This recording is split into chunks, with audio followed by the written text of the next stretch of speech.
Hello student, मैं मनीष कुमार आपका एक बार फिर से स्वागत करता हूं इस नए वीडियो में। आइए आज हम लोग फिर से ये नया चैप्टर शुरू किए हैं। एक क्लास हुआ है, आज इसका दूसरा क्लास है। ये है त्रिकोणमिति के कुछ अनुप्रयोग, जिसे हम लोग ऊंचाई और दूरी के नाम से भी जानते हैं, हाइट एंड डिस्टेंस के नाम से भी जानते हैं। इसमें हम लोग कल थोड़ा सा बेसिक जाने तो उस बेसिक को देख लेते हैं। इसमें 4 टर्म हम लोग उपयोग किए थे, जिसका क्षैतिज स्तर, उसके बाद उन्नयन कोण, अवनमन कोण, दृष्टि रेखा।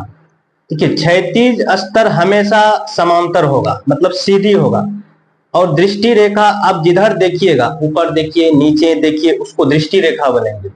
और क्षैतिज स्तर और दृष्टि रेखा के बीच में जो कोण बनेगा वही या तो उन्नयन होगा या अवनमन होगा। अब डिपेंड है, नीचे से हम लोग ऊपर देखेंगे, उस कंडीशन में नीचे में जो कोण बनेगा उस कोण को हम लोग उन्नयन कोण बोलेंगे, एंगल ऑफ एलिवेशन बोलेंगे। और ऊपर से जब हम लोग नीचे की ओर देखेंगे, छत पर से हो नीचे, छत पर व्यक्ति हो नीचे, जैसे कार को देखते हैं, उस कंडीशन में ऊपर में जो कोण बनेगा उस कोण को हम लोग बोलेंगे अवनमन कोण, एंगल ऑफ डिप्रेशन। आइए हम लोग पिछले वीडियो में ये कॉन्सेप्ट देखते हुए 2 उदाहरण देखे थे, उदाहरण 1 और उदाहरण 2। आज हम लोग आगे के उदाहरण देखते हैं। सबसे पहले उदाहरण 3 हम लोग देखेंगे। इसमें हम लोगों को आकृति बना लेना होगा। सवाल को पढ़ के आकृति बना लेंगे तो सवाल हम लोगों का आसानी से बन जाएगा, कोई दिक्कत नहीं होगा। आइए ये उदाहरण 3 है, इस उदाहरण को देखते हैं। 1.5 मीटर लंबा एक प्रेक्षक एक चिमनी से 28.5 मीटर की दूरी पर है। उसकी आंखों से चिमनी के शिखर का उन्नयन कोण 45 डिग्री है। चिमनी की ऊंचाई बताइए। आइए बहुत इजीली इसका डायग्राम बनाते हैं। 1.5 मीटर लंबा एक प्रेक्षक, प्रेक्षक मतलब देखने वाला, ऑब्जर्व करने वाला, उसी को बोलते प्रेक्षक। वो उसकी हाइट ये दिया हुआ है 1.5 मीटर लंबा। आइए यहां पर देखते हैं, ये जो है 1.5 मीटर लंबा प्रेक्षक है। अब क्या कहा जा रहा है, 1.5 मीटर लंबा एक प्रेक्षक एक चिमनी से 28 मीटर की दूरी पे है। आइए ये चिमनी है और प्रेक्षक जो है इस चिमनी से कितना दूरी पे है, 28.5 मीटर की दूरी पर है। उसकी आंखों से चिमनी के शिखर, देखिए प्रेक्षक का आंख यहां होगा और चिमनी का शिखर यहां होगा। और क्या कहा जा रहा है, उसकी आंखों से चिमनी के शिखर का उन्नयन कोण, आंख यहां होगा, व्यक्ति मतलब नीचे है। अब देखिए ये, अब देखिए तो यहां से वहां देख रहा है, कहने का मतलब उन्नयन कोण कहां बनेगा, यहां बनेगा। उन्नयन कोण यहां बनेगा और इस कोण का मान दिया हुआ है आपको 45 डिग्री। देखिए ये 1.5 मीटर लंबा है, तो यहां से यहां ये इसके समांतर एक रेखा खींच ली है। अब देखिए ये कोण 90 डिग्री था, तो ये भी कोण 90 डिग्री है। आइए मान लेते हैं कि ए चिमनी की लंबाई ए बी है, चिमनी की लंबाई ए बी है और प्रेक्षक की लंबाई पी क्यू है। इसको मान लेते हैं डी। आइए अब कहने का मतलब इसकी दूरी 1.5 मीटर है, तो यहां से यहां इसकी भी दूरी होगी 1.5 मीटर। अब देखिए यहां से यहां 1.5 मीटर दूरी। अब देखिए इसकी दूरी हम लोग निकालें। चलिए इसकी दूरी को हम लोग मान लेते हैं x, इसकी दूरी को मान लेते हैं x। आइए चिमनी की ऊंचाई, मतलब ये पूरे हमको पूछा जा रहा है। अब देखिए तो यहां पर हम लोग उपयोग करते हैं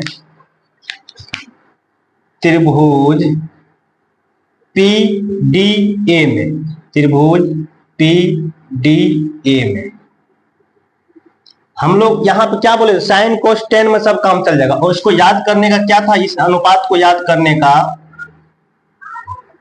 इसको याद करने का था लाल बट्टे कक्का, लाल बट्टे कक्का, इधर से चलेंगे इधर से आएंगे।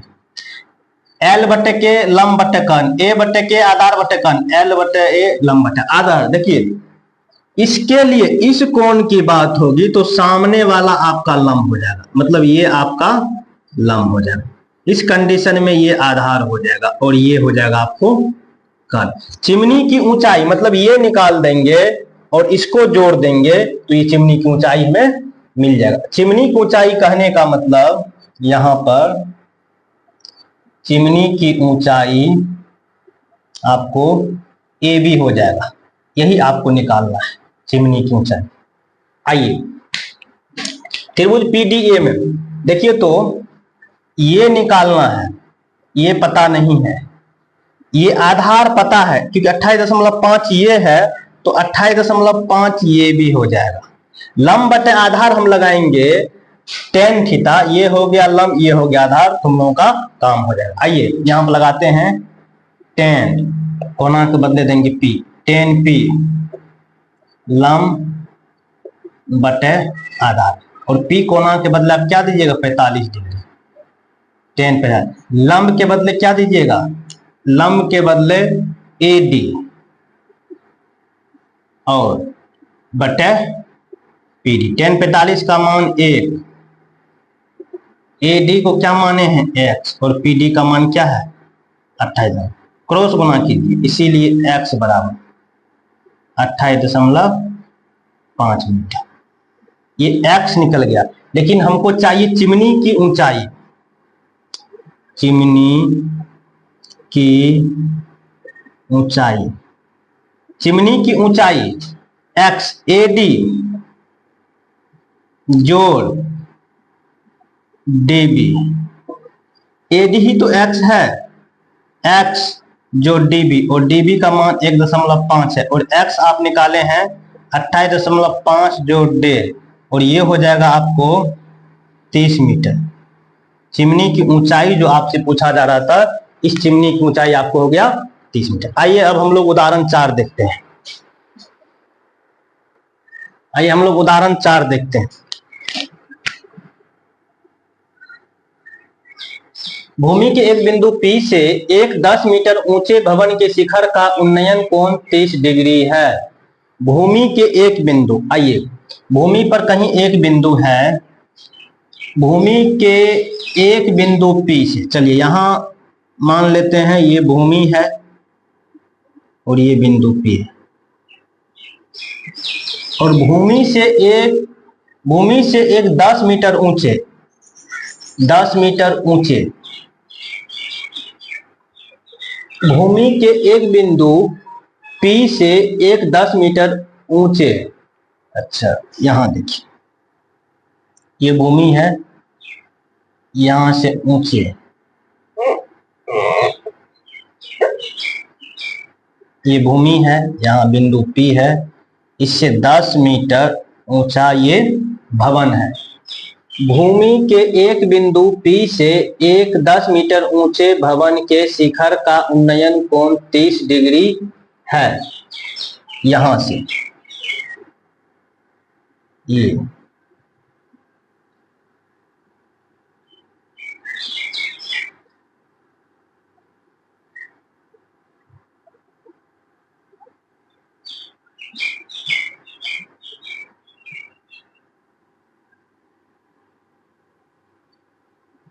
ये उन्नयन कोण 30 डिग्री है। भवन के शिखर पर एक ध्वज को लहराया गया है, ये भवन के शिखर है, इस शिखर पर एक ध्वज को लहराया गया है। भवन के शिखर पर एक ध्वज को लहराया गया है और P से ध्वज के शिखर का उन्नयन कोण, मतलब P यहां है, P यहां है। अब देखो P से भवन के शिखर पर एक ध्वज को लहराया गया और P से ध्वज के शिखर, ध्वज का शिखर ये हो गया, ध्वज के शिखर P से ध्वज के शिखर का उन्नयन कोण देखिए, ये शिखर का उन्नयन कोण 45 डिग्री, मतलब ये 30 से बड़ा हो जाएगा, यहां तक 30 तो 45 मतलब यहां तक हो जाएगा, और ये कोण 45 डिग्री है। ध्वज दंड की लंबाई इसकी, ये लंबाई क्या होगा? ध्वज दंड की लंबाई और बिंदु P से भवन की दूरी, P से भवन की दूरी, ये दूरी, इसकी दूरी आपसे पूछा जाता है। चलिए, ये P है, इसको A मान लेते हैं, ये बिंदु को P मान लेते हैं, इसको C मान लेते हैं। आइए अब इसको बनाया जाए। इसमें आपसे PA की दूरी पूछा जा रहा है और BC की दूरी। कहने का मतलब PA बराबर क्या हो जाएगा और BC बराबर क्या हो जाएगा। तो ये BC है ध्वज दंड और PA है, ये P है भवन के, धरती पर एक भवन की जो नीचे की है बिंदु, और एक इस भवन से दूर एक बिंदु P है, इस दोनों बीच की दूरी है। आइए अब देखिए, इसमें हम लोगों को वही लगाना है साइन कॉस टेन, और याद रखने के लिए बताए थे लाल बट्टे कक्का। इधर से जाएंगे इधर से आएंगे, इधर से जाएंगे इधर से आएंगे। लंब बट्टे कर्ण साइन ए, आधार बट्टे कर्ण कॉस, लंब बट्टे आधार टेन। आइए पहले हम लोग यहाँ पर लिखते हैं त्रिभुज, ये छोटा वाला देखिए, त्रिभुज BPA में, त्रिभुज BPA में। आइए और एक त्रिभुज देखते हैं बड़ा वाला, त्रिभुज CPA में, त्रिभुज CPA में, दोनों त्रिभुज में देखिए सामने वाला लंब होता है। त्रिभुज छोटा के लिए ये आपको लंब का काम करेगा, ये आपका आधार हो जाएगा, और इस कंडीशन में ये आपका कर्ण हो जाएगा। आइए त्रिभुज BPA में देखते हैं, ये पता है ये नहीं पता है, आइए 10 लगाते हैं। 10 कोना P, 10P बराबर लंब बटे आधार, 10P बराबर लंब बटे आधार। P देखिए यहाँ पर छोटा त्रिभुज के लिए 30 डिग्री है, 30 डिग्री बराबर लंब आपका यहाँ हो जाएगा AB और आधार आपका हो जाएगा PA। 30 डिग्री का मान होता है 1/√3। AB आपको दिया हुआ है 10 और PA तो आपसे पूछा ही जा रहा है। आइए क्रॉस गुना करते हैं, तो PA यहां से PA बराबर हो जाएगा 10√3। आइए 10√3 का मान क्या लेना है? 1.732, तो ये हो जाएगा आपको 17.32 मीटर। ये आपका हो जाएगा PA। एक तो ये हो गया उत्तर। आइए अब हम लोग त्रिभुज CPA में देखते हैं। CPA बड़ा, और इस बड़ा के लिए ये हो जाएगा आपको लंब, ये पूरा आपका लंब हो जाएगा, ये लंब हो जाएगा, और ये लंब हो जाएगा, ये आधार हो जाएगा, ये आधार हो जाएगा, ये लंब आ जाएगा। आइए इसको निकालते हैं, कोना वही रहेगा, 10P बराबर लंब बटे आधार, और 10P। अब देखिए यहाँ बड़ा त्रिभुज के लिए 45 डिग्री यूज करेंगे हम लोग, 45 डिग्री, और लंब आपका यहाँ पर हो जाएगा अब AC, और यहाँ पर AC बटे हम लोग लिखेंगे PA, और 45 का मान 1 होता है, और AC को हम लोग लिखेंगे AB जोड़ BC। AC के लिए हम लोग लिखेंगे AB जोड़ BC बटे PA। आइए AB का मान हम लोग निकाले हैं 10, BC पता नहीं है, और PA का मान हम लोग निकाले हैं 17.32। आइए क्रॉस गुना करते हैं, ये हो जाएगा 10 जोड़ BC बराबर 17.32, इसीलिए BC बराबर हो जाएगा 17.32 घटो 10, इसीलिए BC बराबर हो जाएगा 7.32 मीटर। ये BC जो निकला है ये ध्वज दंड की लंबाई है, ये BC जो है ध्वज दंड की लंबाई जो हमसे पूछा जा रहा है।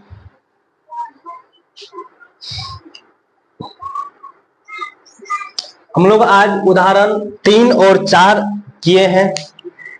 अगले आज हम लोग 2 उदाहरण देखे हैं, उदाहरण 3 और उदाहरण 4 को।